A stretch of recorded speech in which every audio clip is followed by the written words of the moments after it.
Baahubali the last legends లోని గత భాగంలో అతిథిగా రాబోతున్న యదువంశీ మహారాజు సంరక్షణ విషయంలో అప్రమత్తంగా ఉన్నారో లేదో చూస్తున్నారు. రాజ్యానికి అతిథులు రాబోతున్నారు. మరోవైపు రాజ్యంలోకి చొరబాటుదారులు ప్రవేశించే ప్రయత్నం చేస్తున్నారు.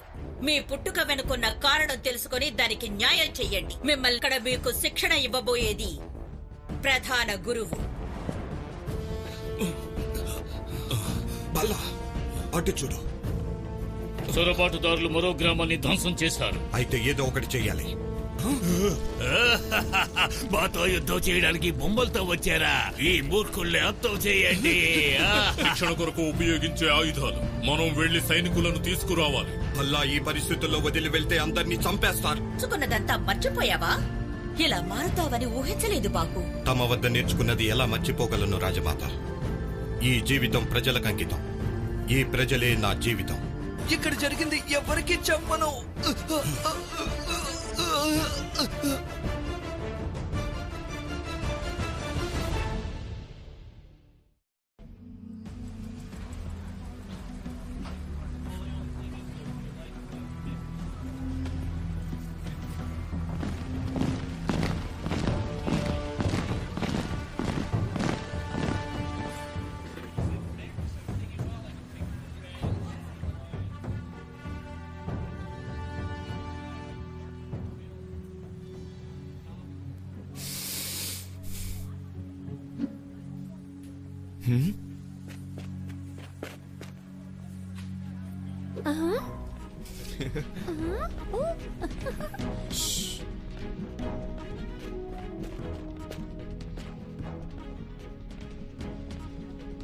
దొంగ త్వరగా పట్టుకోండి.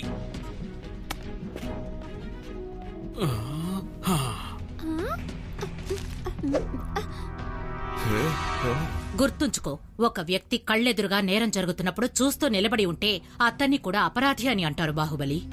కానీ రాజమాత, నేను కానీలు సంజాయిషులు అవసరం లేదు. నీవు మాహేష్మతి యువరాజువు. నలుగురికి నీ ఒక ఉదాహరణగా నిలబడాలి. కానీ నువ్వు బాధ్యత మరచినావు. కావున నీవు ఉదాహరణగా నిలబడే పని చెయ్యాలి. తీసుకువెళ్ళండి. 2 రోజుల పాటు యువరాజు మీ వద్దనే పని చేస్తాడు. ఎందుకంటే ఒక మామిడి పండు దొంగతనం జరుగుతున్నా చూస్తూ నిలబడ్డాడు. కావున 2 రోజులు ఆకలి బాధ అనుభవిస్తూ ఇక్కడే పని చెయ్యాలి. ఈ మాట మాత్రం మరువద్దు. కానీ రాజమాత శివగామి, యువరాజు చేత మేము అటువంటి దుస్సాహసం మేము. ఇది మీ దుస్సాహసం కాదు, మా మాట. మా మాటే శాసనం.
గురువుగారు బాహుబలి యువరాజుకి కఠినమైన దండన విధించారు.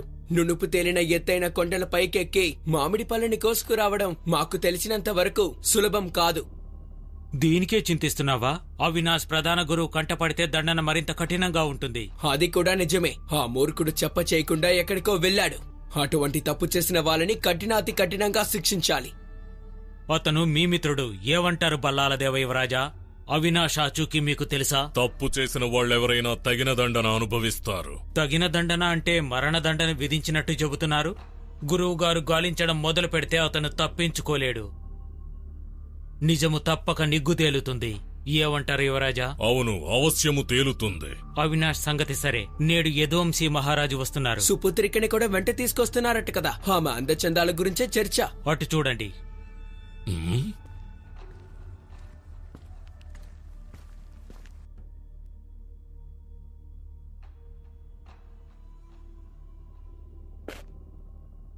గురుదేవా, మీ ఆదేశానుసారమే నేను కొండ మీద ఉన్న మామిడి చెట్టు నుంచి 2 పళ్లను కోసి తీసుకువచ్చాను.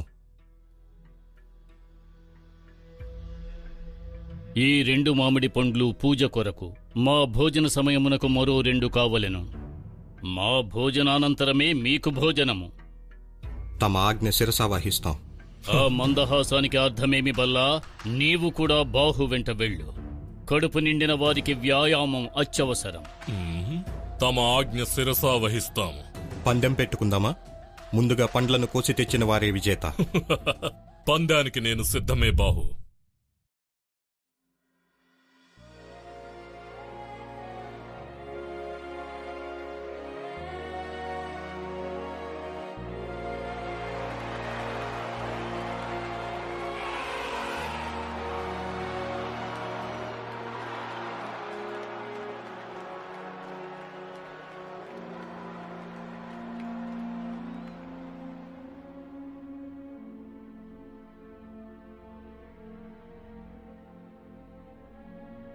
దీనిని స్వీకరించండి యువరాజా. తమరి శుత్పాదని మేము చూస్తూ సహించలేము.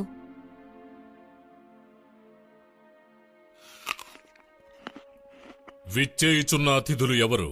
మహారాజు యదువంశీ ఎన్నో దశాబ్దాలుగా రుద్రాగ్ని రాజ్యాన్ని పాలిస్తున్నారు. మరో వృద్ధ మహారాజు రాజ్యానికి అతిథిగా విచ్చేయుచున్నారన్నమాట.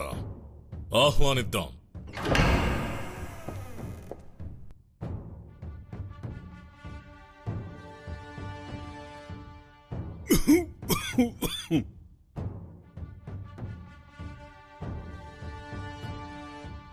మాహిష్మతి మహాసామ్రాజ్యం తమకు సుస్వాగతం పలుకుతోంది యదువంశీ మహారాజా.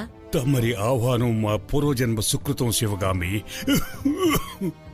మమ్ము సాదరంగా ఆహ్వానించిన తమ గొప్పతనాన్ని మేం మరువవు. గతములో చూసినప్పుడు ముక్కుపచ్చలారని ఒక బాలుడు నేడు దృఢంగా శక్తివంతుడుగా కనిపించుచున్నాడు. ధన్యవాదాలు. మా సుపుత్రుడు యువరాజు వరాహునికి బుద్ధి కుశలతో బాటుగా అమితమైన శక్తులు గలవు. తన ప్రజల్ని కాపాడుకోవలసిన రాజు ఎదురులేని శక్తివంతుడుగాను దృఢంగానూ ఉండాలన్నది మా ఆలోచన. ఉచితమై యువరాజా, శక్తులు గలవాడే శాసించగలుగుతాడు. ఆయనను ఒక యథార్థమును మరువరాదు. రాజన్నవాడు శక్తితో పాటు క్షమతను కూడా సమపాళ్లలో ఉపయోగించే అంత బుద్ధిమంతుడై ఉండాలి. యథార్థమును తెలిపినారు మహారాజా. అన్నట్టు ఈ సుగుణాల రాశి యమాగ్ని కదూ? ఈ సౌందర్య రాశి గతమున మేము చూచినప్పుడు చిన్నారి శిశువు. పిల్లల పెరుగుదలకు రెప్పపాటు కాలము చాలును. తమరన్నట్టుగా యువరాణి సుగుణాల రాశి, సుశిక్షితరాలు, దయగలది, ఆకర్షించు ముఖ వచ్చెస్తో బాటు ఈమె గొప్ప అందగత్తె.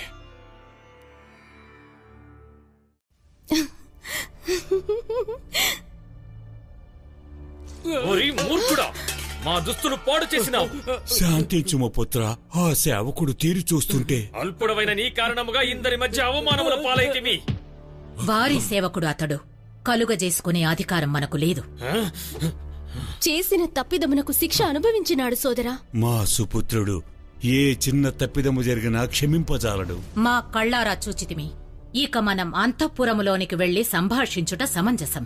మన చర్చల సమయమున పిల్లలు సుపరిచితులయ్యెదరు. బాహుబలి, నీవిప్పుడు యువరాణి యమాగ్నితో నగర పర్యటనకు వెళ్లవలెను. భల్లాలదేవా, నీవు వరాహ యువరాజును తీసుకెళ్లి మన ఆయుధాగారమును చూపించు.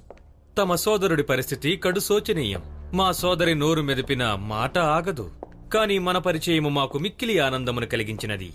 మాహిష్మతి సామ్రాజ్యములోని అత్యంత సమర్థవంతమైన ఆయుధములను మాకు చూపించండి.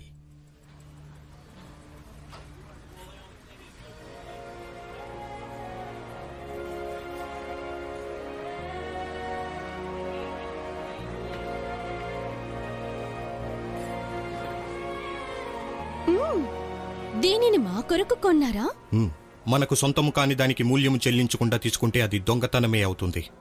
మా రాజ్యమున ప్రజలు ప్రేమాభిమానములు చాటుకొనుటకు ఉచితముగా ఇచ్చెదరు. అవి ప్రేమాభిమానములా లేక భయమా? మా ప్రజలు మా సోదరుని చూసి భయపడతారు. యువరాజు శక్తివంతుడు, తిరుగులేని వీరుడు. దోషములు ప్రజల్లో ఉంటాయి, రాజుల్లో కాదు అంటారు. మరి మీరేమంటారు? ఇది అసందర్భోచిత సంభాషణ. మీ సామ్రాజ్యంను చూడవలెను. మేం వెళ్ళుచున్నాము.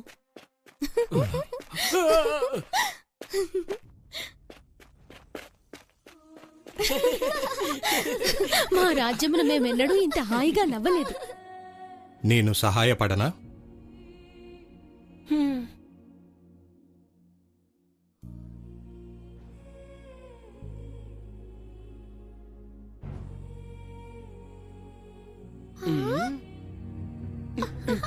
యమాగ్ని యువరాణి, బాహుబలి యువరాజా ఎచ్చట ఉన్నారు?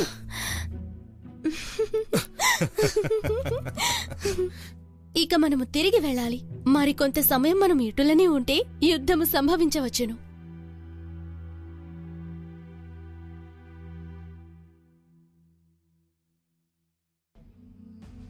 ఇది అసాధారణమైన ఆయుధం. మాహిష్మతి ఖడ్గం యావత్ ప్రపంచంలో అతి శక్తివంతమైనది.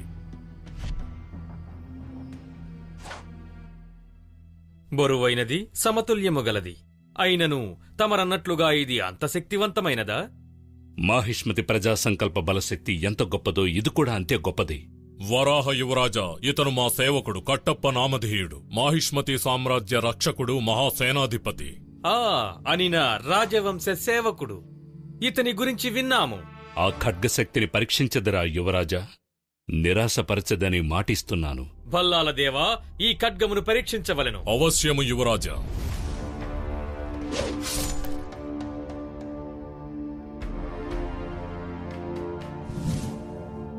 అత్యుత్తమ లోహముతో తయారు చేయబడిన ఈ కొరడా మా అత్యుత్తమమైన ఆయుధం. మాహిష్మతి ఖడ్గము దీని ధాటికి తట్టుకుని నిలబడగలదేమో చూద్దాము.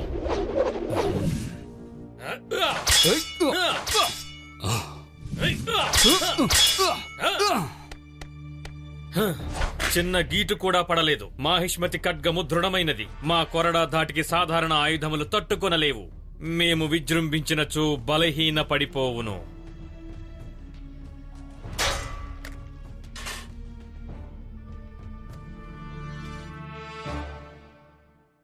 యదువంశీ మహారాజా, మా ఆహ్వానము స్వీకరించుట మాకు మిక్కిలి సంతోషము. మన ఇరు రాజ్యములకు ప్రమాదము పొంచి ఉన్నదని తమకు విదితమే. తమ ఆహ్వానమును గౌరవముగా భావించి ఇచ్చటకు వేంచేసినాము. అయినప్పటికీ తమరనుచున్న ప్రమాదము గురించి మాకు తెలియదు. గడిచిన కొన్ని మాసములుగా చొరబాటుదారుల ఆక్రమణలు పెచ్చరిల్లుతున్నాయి.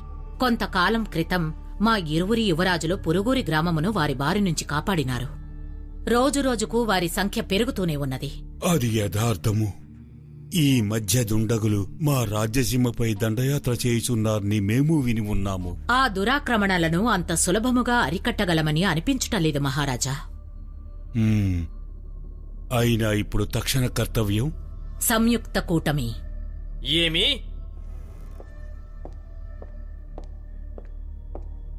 మా సుపుత్రుడు. తండ్రి గారు, నిర్ణయములకు మునుపు మమ్ము సంప్రదించవలసినది. నిర్ణయమునకు మునుపు నీతో చర్చించవలనే అనుకుంటిమి నాయనా. గోప్యమగు వారి ఆంతర్యము తమకు బోధపడలేదా? ఆంతర్యమా? మనము మాహిష్మతితో కూటమిగా ఏర్పడినచో పిదప రేవు పట్టణమునకు ఉపమార్గము ఏర్పరచుకుని వ్యాపారము సాగించి నిధులు కూడబెట్టెదరు. మన రాజ్యమును వ్యాపారమునకు కేంద్రముగా మార్చుకొనుటకు మాహిష్మతి చొరబాటుదారులను కారణముగా చెప్పుచున్నది. నష్టము వాటిల్లబోయేది మనకే. యువరాజన్నది సత్యమా శివగామి? అవును మహారాజా. ఈ కూటమి ద్వారా రేవు పట్టణమునకు ఉపమార్గమును ఏర్పరచుకునేదము. అది రెండు రాజ్యములకు శ్రేయస్కరం. తమ ఆలోచన రాజనీతితో కూడినది శివగామి. మహిష్మతి అంత సువిశాల రాజ్యము కాకపోవచ్చు, కాని మా రాజ్యము రేవు పట్టణాలపై ఆధారపడి ఉన్నది. అవే రేవు పట్టణములను వారు ధ్వంసము చేయబోచున్నారని సమాచారము ఉన్నది. అందువల్ల మహారాజా, ఆ చొరబాటుదారులు తమ పన్నాగములో భాగము కాదని ఎటుల నమ్మవలే. రాజమాత శివగామి యుక్తులు చురుకైనవన్నది జగమెరిగిన సత్యము. ఆ చొరబాటుదారులను పురిగొలిపినది తమరు కాదనడానికి ఏమిటి సాక్ష్యము? వరహ, నిరాధారమైన ఆరోపణలు వలదు. అనుమానము వ్యక్తపరచుట తప్పిదమే కాదు. తాము బిగించిన ఉచ్చున చిక్కుకున్నట్టుకు మనము మూర్ఖులము కాదన్నది మాహిష్మతి సామ్రాజ్యమునకు అర్థము కావలే. ఈ పరిచయములు కూడా తమరి ఉమ్మడి కూటమి ఉచ్చులో భాగములు కాదు కదా రాజమాత శివగామి. మా సోదరికి ప్రేమ పాఠములు వల్లించమని యువరాజును పంపినారా? చాలించు.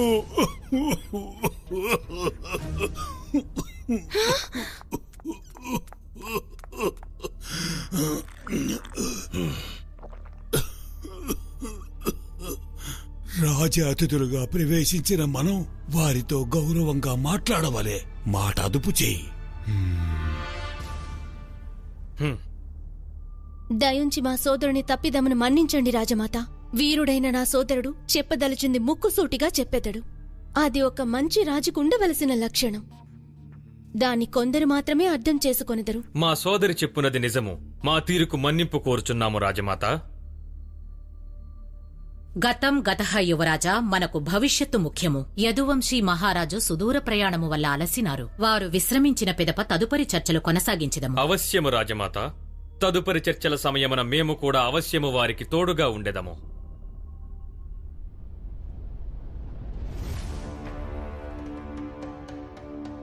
రాజునై సింహాసనమును అధిష్ఠించిన పిదప తప్పక చర్చించెదము.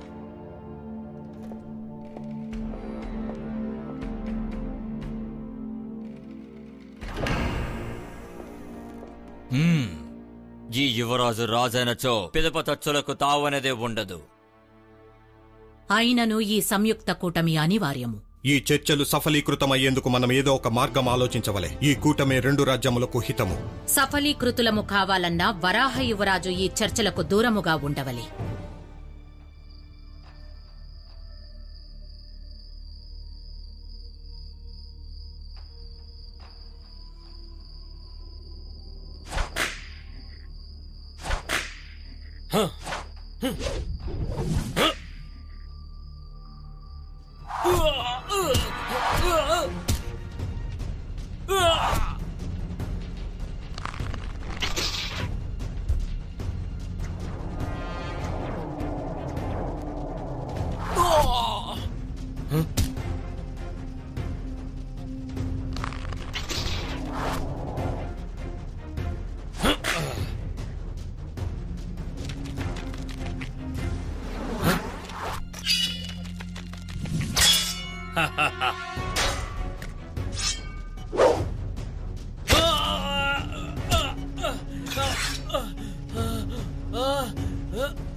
కట్టప్ప, యువరాజును వైద్యుడి వద్దకు తీసుకువెళ్ళండి.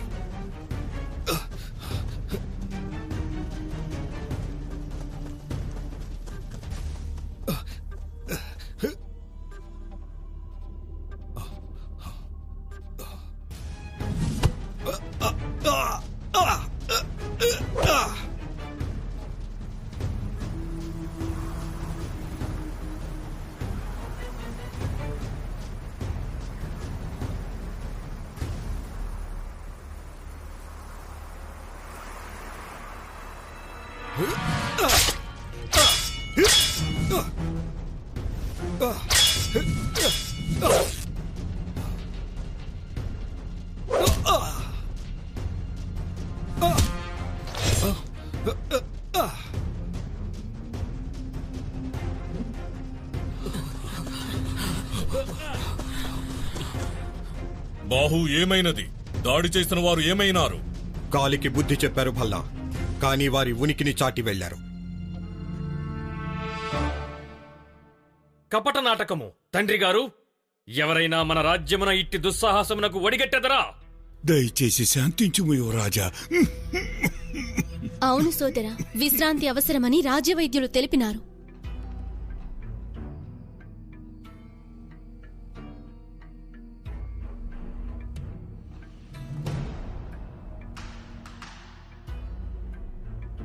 దాడి చేసిన వారిని అంతమొందించిన పిదపే మేము విశ్రమించదము. ఇది తమరి సామ్రాజ్యము. మాపై దాడి చేసిన వారిని వెతికి పట్టుకున్నారా లేదా? తమరు చింతించవలదు యువరాజా. మాహిష్మతీయందు ఏ కారణము వలన అన్యాయము జరగదు. మేము మా సాయశక్తులా ప్రయత్నించుచున్నాము. అనిన ఇంతవరకు వారిని బంధించలేదన్నమాట. ఇదేనా అతిథి మర్యాద? యువరాజు అన్న మాటలో యథార్థమున్నది రాజమాత శివగామి. యువరాజుపై దాడి చేసిన వారిని పట్టి బంధించే విషయమున గాలింపు చర్యలు ఎంతవరకు వచ్చినవో మేము నువ్వు తెలుసుకొనవలనని అనుకొనుచున్నాము.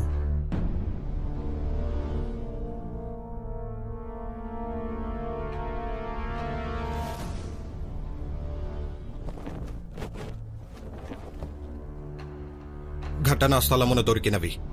తమ ఆయుధము వీటిని ముక్కలు చేసినది.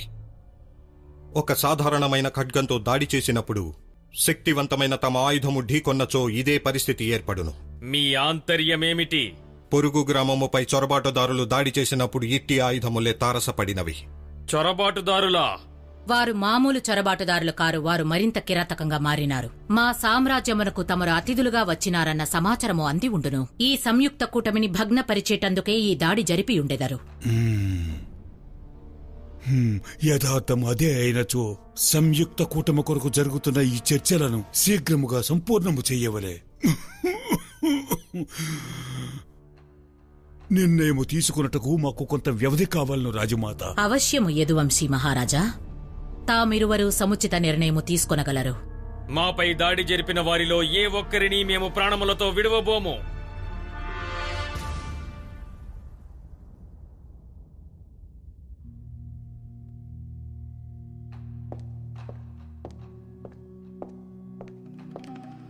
తమరికి ఎట్టి అవసరం ఉన్నా తెలియచేయండి యువరాణి. ప్రస్తుతమునకు ఏ అవసరమూ లేదు లలిత. మీరిరువురూ వెళ్ళవచ్చు.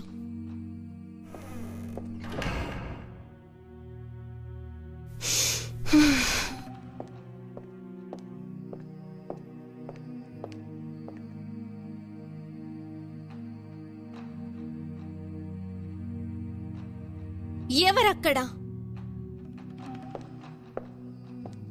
బాహుబలి యువరాజా. ఎవ్వరేని మన ఇరువురిని ఇటుల చూచినా బావుండదు. మా సోదరుడు మా క్షేమమునకై చింతించును.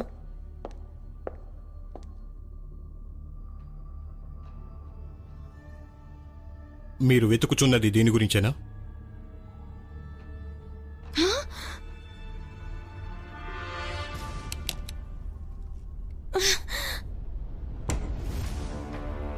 దాన్ని మీరెటులు గుర్తించిననేమి?